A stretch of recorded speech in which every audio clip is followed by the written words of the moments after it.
India രാജ്യത്തിന് സ്വാതന്ത്ര്യം ലഭിച്ച് 79ാമത്തെ സ്വാതന്ത്ര്യ ദിനാഘോഷമാണ് നാളെ ആചരിക്കാൻ പോകുന്നത്.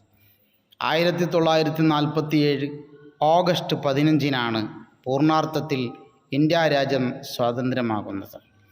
ഒരുപാട് നേതാക്കൾ ത്യാഗം ചെയ്തും പ്രവർത്തിച്ചും യുദ്ധം ചെയ്തും സത്യാഗ്രഹങ്ങൾ നടത്തിയും ഒരുപാട് പ്രയത്നത്തിൻ്റെ ഫലമായിക്കൊണ്ടാണ് സ്വാതന്ത്ര്യം ലഭിച്ചിട്ടുള്ളത്.